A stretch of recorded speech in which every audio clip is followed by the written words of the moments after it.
ಮುಖ್ಯಮಂತ್ರಿಗೂ ಬೆಲೆ ಇಲ್ಲ, ಫೈನಾನ್ಸ್ ಡಿಪಾರ್ಟ್ಮೆಂಟ್ಗೂ ಬೆಲೆ ಇಲ್ಲ. 1 ವರ್ಷದಿಂದ ಫೈಲ್ ಇಟ್ಕೊಂಡಿದ್ದಾರೆ ಮಿನಿಸ್ಟರ್. ಹಣ ಕೊಡದೇ ಇದ್ರೆ ಸುಯಿಸೈಡ್ ಮಾಡ್ಕೋಬೇಕಾದಂಥ ಪರಿಸ್ಥಿತಿ ಬರ್ತದೆ ಅಂತ ಹೇಳಿದ್ರೆ ಇನ್ನು ಸಮಾಜದಲ್ಲಿ ಗತಿ ಏನು?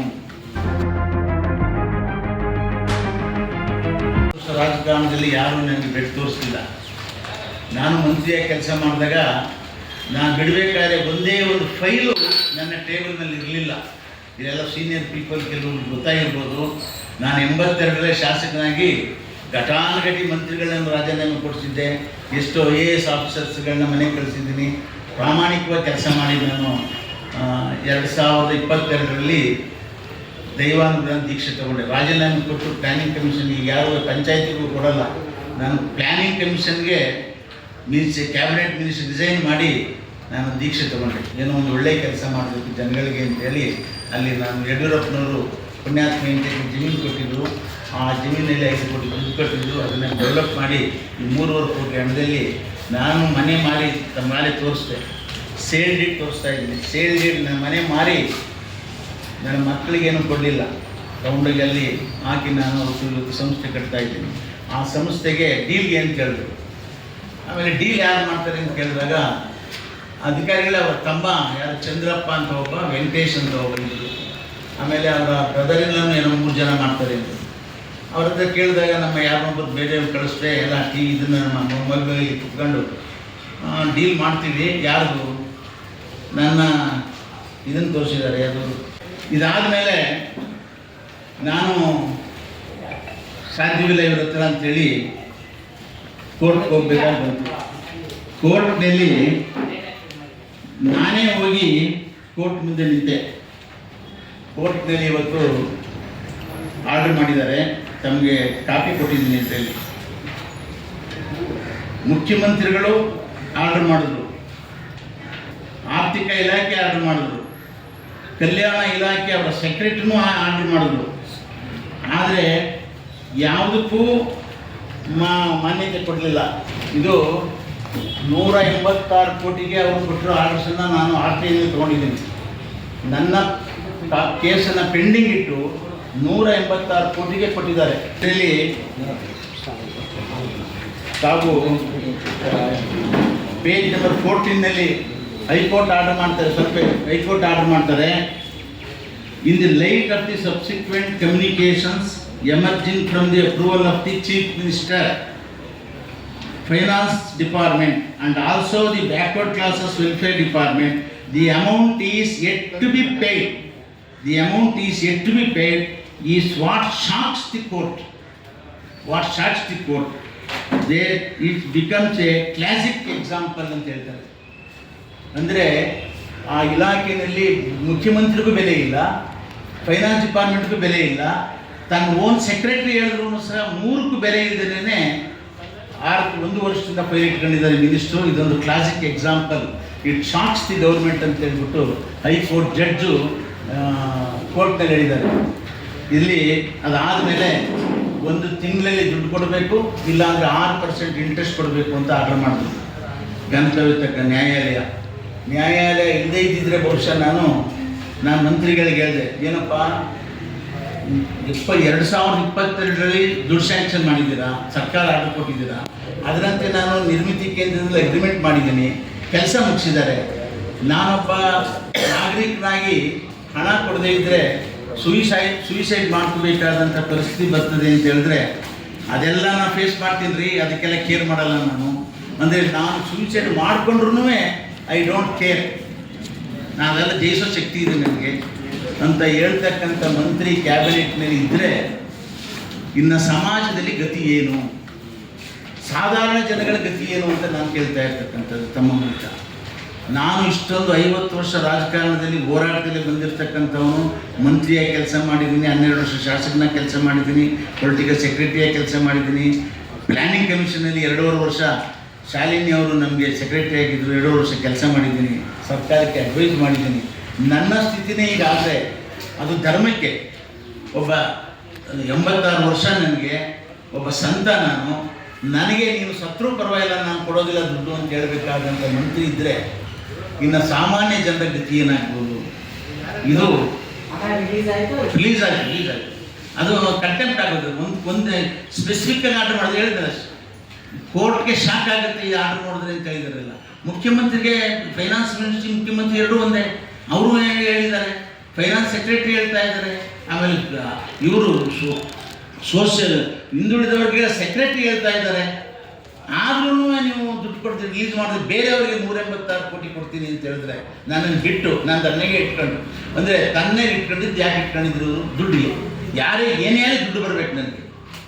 ಇಂಥ ಒಬ್ಬ ಮಂತ್ರಿ ಕ್ಯಾಬಿನೆಟ್ಲಿ ಇದ್ದಾನೆ. ನಾನು ಮುಖ್ಯಮಂತ್ರಿಗಳಿಗೆ ತಮಗೊಂದು ಕಾಯ್ದೆನೂ ಕೊಟ್ಟಿದ್ದೀನಿ. ಇಲ್ಲಿ ತಮಗೊಂದು ಲೆಟ್ರೂ ಇದೆ ತಮ್ಮ ಹತ್ರ. ಮುಖ್ಯಮಂತ್ರಿಗಳಿಗೆ ನಾನೊಂದು ಲೆಟ್ರ್ ಬರೆದಿದ್ದೀನಿ. ಆಮೇಲೆ ತಂಗಡಿಗೆ ಒಂದು ಲೆಟ್ರ್ ಬರೆದೆ 21/25. ಏನು ಲೆಟ್ರ್ ಬರೆದೆ ಅಂತ ಹೇಳಿದ್ರೆ, ನಾನು ಕೋರ್ಟ್ಗೆ ಹೋಗ್ಬೇಕಾಗ್ತದೆ, ಸರ್ಕಾರಕ್ಕೆ ಮುಜುಗರ ಆಗ್ತದೆ ನಿನ್ನಿಂದ ಅಂತ ಹೇಳಿದೆ. ಅದು ನೋಡಿ ಇದೆ, ಮುಜುಗರ ಆಗ್ತದೆ ನಿಮ್ಮ ಸರ್ಕಾರಕ್ಕೆ ಅಂತ ಲೆಟ್ರ್ ಬರೆದೆ. ಮುಜುಗರ ಆಗ್ತದೆ ಅಂದ್ರೂ ಡಿಂಟ್ ಕೇರ್, ಅದಕ್ಕೂ ಗಮನ ಕೊಡಲಿಲ್ಲ. ನನಗೆ ಬರೋದು ಬರಬೇಕು. ಈ ಥರ ಇಂಥವ್ರು ಇದ್ದಾರೆ. ಇದನ್ನು ನಾನು ತಮ್ಮ ಗಮನಕ್ಕೆ ಯಾತಕ್ಕೆ ಅಂದರೆ, ನಾನು ಒಬ್ಬ ದೀಕ್ಷೆ ತೆಗೆದುಕೊಂಡು ಯಾತಕ್ಕೆ ವಿಚಾರಕ್ಕೆ ಪ್ರೆಸ್ಗೋಸ್ಕರ ಬಂದೆ ಅಂತ ಹೇಳಿದ್ರೆ, ನಾನು ದುಡ್ಡು ಬರೋದು ಬಂತು. ಆದರೆ ವಿಚಾರ ತಮ್ಮ ಮೂಲಕ ಜನತೆಗೆ ಗೊತ್ತಾಗದೇ ಇದ್ದರೆ, ಇಂಥ ಮಂತ್ರಿಗಳು ಇವತ್ತು ಕ್ಯಾಬಿನೆಟ್ನಲ್ಲಿ ಇದ್ದಾರೆ, ಹಣಕ್ಕೋಸ್ಕರನೇ ಕೆಲಸ ಮಾಡ್ತಾ ಇರ್ತಕ್ಕಂಥವ್ರು ಇದ್ದಾರೆ ಅಂತ ಗೊತ್ತಾದರೆ, ಇನ್ನು ಹಿಂದುಳಿದ ವರ್ಗಗಳ ಕಲ್ಯಾಣ ಇಲಾಖೆ ಹೇಗಾಗುತ್ತೆ ಇಂಥ ಮಂತ್ರಿಗಳಿಂದ? ಅಭಿವೃದ್ಧಿ ಹೇಗಾಗುತ್ತೆ ಹಿಂದುಳಿದ ವರ್ಗಗಳು? ಆದ್ದರಿಂದ ತಕ್ಷಣ ಅವರನ್ನು ಕ್ಯಾಬಿನೆಟ್ನಿಂದ ರಾಜೀನಾಮೆ ಕೊಡಬೇಕು ಇವರು ಮುಖ್ಯಮಂತ್ರಿಗಳಿಗೆ ಕಾಗದ ಬರೆದಿದ್ದೀನಿ. ಕಾಗದ ಬರೆದು ನೀವು ಇವ್ರ ಹತ್ರ ರಾಜೀನಾಮೆ ತೆಗೆದುಕೊಳ್ಳಿ, ಇಲ್ಲ ಅಂತ ಹೇಳಿದ್ರೆ ಹಿಂದುಳಿದ ವರ್ಗಗಳ ಕಲ್ಯಾಣ ಆಗೋದಿಲ್ಲ ಅಂತಕ್ಕಂಥ ಮಾತನ್ನು ಹೇಳಿದ್ದೀನಿ. ಅದನ್ನು ತಮಗೂ ಸಹ ನಾನು ಒಂದು ಕಾಪಿ ಕೊಟ್ಟಿದ್ದೀನಿ. ಚೀಫ್ ಮಿನಿಸ್ಟರ್ ಕೊಟ್ಟಿರೋ ಕಾಪಿ ತಮ್ಮ ಹತ್ರ ಇದೆ, ಕೊಟ್ಟಿದ್ದೀನಿ. ಬಂದಿರೋ ಕಾಪಿ ಕೊಟ್ಟಿದ್ದೀನಿ. ಇಲ್ಲ ಅಂತ ಹೇಳಿದ್ರೆ ಈ ಮಿನಿಸ್ಟ್ರನ್ನ ಭ್ರಷ್ಟಾಚಾರ ನಿಗ್ರಹದ ಅಡಿಯಲ್ಲಿ ಆ್ಯಕ್ಟ್ ನಂಬರ್ 7/1 ನಾನು 1982ರಲ್ಲಿ ಯಡಿಯೂರಪ್ಪನ ರಾಮಕೃಷ್ಣ ಹೆಗಡೆ ಅವರಿದ್ದಾಗ ಶಾಸಕನಾಗಿದ್ದಾಗ ಲೋಕಾಯುಕ್ತ ಮಾಡಿದ್ರು. ಲೋಕಾಯುಕ್ತ ನನಗೆ ಚೆನ್ನಾಗಿ ಗೊತ್ತಿದೆ. ಆ್ಯಕ್ಟ್ ಪಾಸ್ ಮಾಡಿದವರು ನಾವು. ಅದರ ಅಡಿನಲ್ಲಿ ಗವರ್ನರ್ಗೆ ನಾನು ಅರ್ಜಿ ಕೊಡಬೇಕಾಗ್ತದೆ, ಇವ್ರನ್ನ ಪ್ರಾಸಿಕ್ಯೂಟ್ ಮಾಡೋದಕ್ಕೆ ಪರ್ಮಿಷನ್ ಕೊಡಿ ಅಂತೇಳಿ. ಏನಾದ್ರು ಡ್ರಾಪ್ ಮಾಡದೇ ಇದ್ದರೆ, ಯಾಕೆಂದರೆ ಮುಂಚಿತವಾಗಿ ನಾನು ಒಂದು ಲೆಟ್ರನ್ನ ಬರೆದಿದ್ದೀನಿ ಚೀಫ್ ಮಿನಿಸ್ಟ್ರಿಗೆ. ನಾನು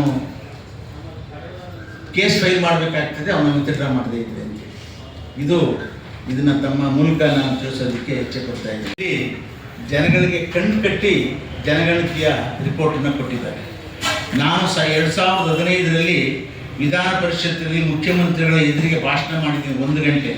ನೀವು ಮಾಡಿರ್ತಕ್ಕಂಥ ಪ್ರಿಂಟ್ ಏನಿದೆ ಇದ್ರ ಪ್ರಕಾರ ಹಿಂದುಳಿದ ವರ್ಗಗಳ ಕಲ್ಯಾಣ ಆಗೋದಿಲ್ಲ, ಸರಿ ಇಲ್ಲ ಅಂತೇಳಿ.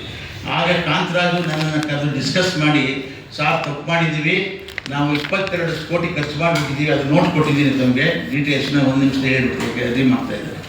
22 ಕೋಟಿ ಖರ್ಚಾಗಿದೆ, ಆದ್ದರಿಂದ ಇದನ್ನು ಪರ್ಮಿಷನ್ ಕೊಡಿ ಅಂತ ಮಾಡ್ಕೊಂಡು ಹೋಗಿ ಅಂತ. ಯಾಕೆ ನಾನು LG ಅವನೂರು ಸಾಹೇಬರು, ಪ್ರೊಫೆಸರ್ LG ಅವನೂರು ಇವ್ರದ್ದು is the Pioneer for the backward class. ಅವರು ನಾನು ಜೊತೆಲೇ ಶಾಸಕರಾಗಿದ್ದೆ 1982ರಿಂದ 88ಕ್ಕೆ. ಎಲ್ಲ ಕಮಿಷನ್ ಮುಂದೆಲ್ಲೂ ಸಹ ನಾನು ಅಪಿಯರ್ ಆಗಿದ್ದೀನಿ. ಬಹುಶಃ ಈಗಿರ್ತಕ್ಕಂಥ ಯಾರೇ ಆಗಲಿ ಅವನೂರಾದ ಮೇಲೆ ನನಗೆ ಚೆನ್ನಾಗಿ ಗೊತ್ತಿರ್ತಕ್ಕಂಥ ವಿಚಾರ. ಅದರಿಂದ ನಾನು 2 ವಿಚಾರ ಹೇಳ್ತಾ ಇದ್ದೀನಿ. ನಾನಲ್ಲಿ ಏನು ಹೇಳಿದೆ ಅಂತ ಹೇಳಿದ್ರೆ, ನಿಮ್ಮ ಇದ್ರ ಪ್ರಕಾರ ಯಾವುದು ಏನು ಇದಿದೆ,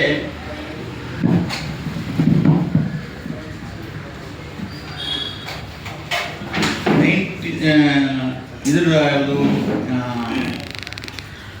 93 ಹಿಂದುಳಿದ ವರ್ಗಗಳ ಕಲ್ಯಾಣ ಇಲಾಖೆ ಕಮಿಷನ್ ಆ್ಯಕ್ಟ್ ಇದೆಯಲ್ಲ, ಆ್ಯಕ್ಟ್ ಪ್ರಕಾರ ಮುಖ್ಯಮಂತ್ರಿಗಳು ಹೇಳಿದ್ರು 11/1 ಪ್ರಕಾರ ನಾನು ಮುಂದಕ್ಕೆ ಹಾಕಿದ್ದೀನಿ ಅಂತ ಹೇಳ್ಬಿಟ್ಟು ಇವರು ಹೇಳಿದ್ರು. ಭಾಳ ಚೆನ್ನಾಗಿ ಹೇಳಿದ್ರು. 11 ಏನು ಹೇಳ್ತಾನೆ, the state government May at any time and shell at the expiration of 10 years from the coming into force of this act and every succeeding period of 10 years thereafter undertake revision of the list with a view to including from such list those classes to excluding from such list those classes who have ceased to be the backward classes for including in such list new backward classes ಅಂತ ಹೇಳ್ತಾರೆ. ಎಲ್ಲೂ caste ಅಂತ ಹೇಳಿದ್ದಾರೆ. ಇಲ್ಲಿ ಹೇಳಿ act ಏನು ಹೇಳ್ತಾ ಇರ್ತದೆ ಅಂತ ಹೇಳಿದ್ರೆ, 10 ವರ್ಷಕ್ಕೊಂದ್ಸಾರಿ ನೀವು ಸರ್ವೆ ಮಾಡಿದಾಗ ಯಾರು ರಿಸರ್ವೇಷನಲ್ಲಿ ಎಷ್ಟು ಹೆಚ್ಚಿನ ಬೆನಿಫಿಟ್ನ ತೆಗೆದುಕೊಂಡಿದ್ದಾರೋ ಅವರ ಹೊರಗಾಗಿ, ಯಾರು ರಿಸರ್ವೇಷನ್ಸಿಂದ ಸಫರ್ ಆಗಿದ್ದಾರೋ ಇಲ್ಲದೇನೆ ಅವ್ರನ್ನ ಸೇರಿಸಿ ಅಂತ ಹೇಳಿದ್ದಾರೆ. ಇವರು ಸರ್ವೆ ಮಾಡಬೇಕಾಗಿದ್ದರೆ ಫಸ್ಟ್ ಏನು ಮಾಡಬೇಕು, 1993ರಿಂದ ನಾನು ವೀರಪ್ಪ ಮೊಯ್ಲಿ ಅವರು ಬ್ಯಾಕ್ವರ್ಡ್ ಕ್ಲಾಸ್ ಆ್ಯಕ್ಟ್ನ ಪ್ರೆಸೆಂಟ್ ಆ್ಯಕ್ಟ್ನ ಮಾಡಿದ್ವಿ. ಯಾವುದು ಕ್ಯಾಟಗರಿ 1, 2 ಇವೆಲ್ಲ ಮಾಡೋದು ನಾವು 1993ರಿಂದ 2015ರವರೆಗೆ 25 ವರ್ಷದಲ್ಲಿ ಯಾರು ಹೆಚ್ಚಿನ ಬೆನಿಫಿಟ್ ತಗೊಂಡಿದ್ದಾರೆ, ಯಾಕೆ ತಗೊಂಡಿಲ್ಲ ಅನ್ನೋದನ್ನ ಪರ್ಫಾರ್ಮೆನ್ಸ್ ರಿಪೋರ್ಟ್ ಮಾಡಬೇಕು. ಫಸ್ಟ್ ಪರ್ಫಾರ್ಮೆನ್ಸ್ ರಿಪೋರ್ಟ್ನ ಮಾಡಿ ಯಾರು ಹೆಚ್ಚಿನ ಬೆನಿಫಿಟ್ ತಗೊಂಡಿದ್ದಾರೆ ಅವ್ರನ್ನ ಎಕ್ಸ್ಕ್ಲೂಡ್ ಮಾಡಿ, ಒಕ್ಕಿಗಿರ್ಬೋದು ಅವ್ರನ್ನ to include in the list ಅಂತ ಆ್ಯಕ್ಟ್ ಹೇಳ್ತಕ್ಕಂಥದ್ದು.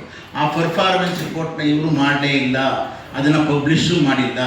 ಆಮೇಲೆ ಇನ್ನೊಂದು ಎರಡನೇದು, ಕ್ಯಾಸ್ಟ್ ವೈಸ್ ಸರ್ವೆ ಮಾಡಿರೋದು ಮೊದಲೆಲ್ಲ ಎಲ್ಲ ಕಮಿಷನಲ್ಲೂ 83 ಕ್ಯಾಸ್ಟ್ ಇದೀವಿ ನಾವು ಕನ್ನಡ. ಈ ಕ್ಯಾಸ್ಟಲ್ಲೇ ಒಬ್ರಿಗೊಬ್ರಿಗೆ ಘರ್ಷಣೆ ಇದೆ.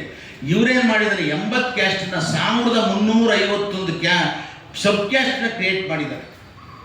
80 ಜಾತಿ ಕಳೆದುಕೊಳ್ಳೋದೇ ಕಷ್ಟ, 1351 ಒಳಪಂಗಡಗಳನ್ನು ವಿಂಗಡಿಸಿದ್ದಾರೆ.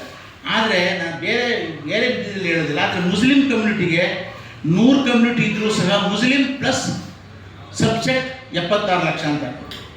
ಆದರೆ ಎಲ್ಲ ಒಕ್ಕಲಿಗರಿರ್ಬೋದು, ಲಿಂಗಾಯತರಿರ್ಬೋದು, ಹಿಂದುಳಿದ ವರ್ಗದವರು ಎಲ್ಲರಿಗೂ ಏನು ಮಾಡಿದ್ದಾರೆ, ಒಳಪಂಗಡಗಳನ್ನು ಬರೆದುಬಿಟ್ಟಿದ್ದಾರೆ.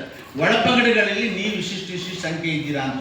ಅಂದರೆ ಇವತ್ತೇನು SC STನಲ್ಲಿ ಒಳಪಂಗಡಗಳು ಜಗಳ ನಡೀತಾ ಇದೆಯೋ ಹಾಗೆ ಹಿಂದೂಗಳಲ್ಲಿ ಒಳಪಂಗಡಗಳಲ್ಲಿ, ಜಾತಿಗಳಲ್ಲಿ ಒಳಪಂಗಡಗಳು ಕುಸ್ತಿ ಮಾಡೋ ರೀತಿ ಮಾಡಿದ್ದಾರೆ ಸಿದ್ದರಾಮಯ್ಯ. ಇದು ಹಿಂದೂಗಳನ್ನು ಮತ್ತೊಮ್ಮೆ ಈಗಾಗಲೇ ನಾವು ಡಿಫ್ರೆನ್ಸ್ ಇದ್ದೀವಿ, ನಮ್ಮನ್ನು ಪೂರ್ಣ ಚಿಂದ್ರಿ ಮಾಡ್ತಕ್ಕಂಥದ್ದಕ್ಕೆ ಮಾಡಿದ್ದಾರೆ. ಆದರೆ ನಾನೀಗ ಮುಂದಕ್ಕೆ ಸರ್ವೆ ಮಾಡುವಾಗ ಕೈ ಮುಗಿದು ಕೇಳ್ತೀನಿ ಸರ್ಕಾರಕ್ಕೆ, ಮುಂದೆ ಸರ್ವೆ ಮಾಡೋದ್ರೆ ಸಿದ್ದರಾಮಯ್ಯನವರೇ ದಯವಿಟ್ಟು ಹಿಂದೂಗಳನ್ನು ಒಡೆದು ಛಿದ್ರ ಮಾಡಬೇಡಿ. 80 ಜಾತಿನ ತಗೊಂಡಾಗ 1351 ಜಾತಿನ ಹೇಳಿ ನೀವು ಹಿಂದೂಗಳನ್ನು ಬೈಫರ್ಕೆಟ್ ಮಾಡಿ, ಅದೇ ಮುಸ್ಲಿಮ್ಸನ್ನ ನೀವು ಒಂದೇ ಇರಿ ಅಂದ್ಬಿಟ್ಟು ಒಂದೇ ಒಂದು ಕಮ್ಯುನಿಟಿನ ಮುಸ್ಲಿಮ್ಸ್ ಪ್ಲಸ್ ಒಳಪಂಗಡ ಅಂತ ಮಾಡಿದ್ದೀರ ಹೊರತು ಅವರ ಒಳಪಂಗಡಗಳ ಸಂಖ್ಯೆಯನ್ನು ಹೇಳಿಲ್ಲ. ಈ ರಿಪೋರ್ಟ್ನಲ್ಲಿ ಎಲ್ಲೂ ಒಳಪಂಗಡಗಳ ಸಂಖ್ಯೆ ಹೇಳಿಲ್ಲ. ಆಮೇಲೆ ನಾನು ಅವನೂರು ಕಮಿಷನ್ಸ್ನ ನೋಡಿದ್ದೀನಿ. ಅವನೂರವರು ಇಂಥದ್ದು 5 ಪುಸ್ತಕ ಮಾಡಿದ್ದಾರೆ, ಬರೀ 1 ಕೋಟಿ ಖರ್ಚು ಮಾಡಿ. 1162 ಕೋಟಿ ಖರ್ಚು ಮಾಡಿ ಈ ಪುಸ್ತಕ ಮಾಡಿದ್ದಾರೆ. ಇವರು ಏನಿದೆ ಡೀಟೇಲ್ಸು, ಪ್ರತಿ ಒಂದು ಜಿಲ್ಲೆಯ ಜನಸಂಖ್ಯೆಯನ್ನು ಪ್ರಿಂಟ್ ಮಾಡಿದ್ದಾರೆ. ಪ್ರತಿ ಜಾತಿಯವರು ಕ್ಲಾಸ್ 1, ಕ್ಲಾಸ್ 2, ಕ್ಲಾಸ್ 3 ಪೋಸ್ಟು ಇಲ್ಲಿವರೆಗೆ ಎಷ್ಟಿದ್ದಾರೆ ಅಂತಕ್ಕಂಥದ್ದನ್ನ ಡೀಟೇಲ್ಸ್ ಕೊಟ್ಟಿದ್ದಾರೆ. ಇದನ್ನು ಪಬ್ಲಿಷ್ ಮಾಡಿದ್ದಾರೆ ಜನ ನೋಡಲಿ ಅಂತೇಳಿ.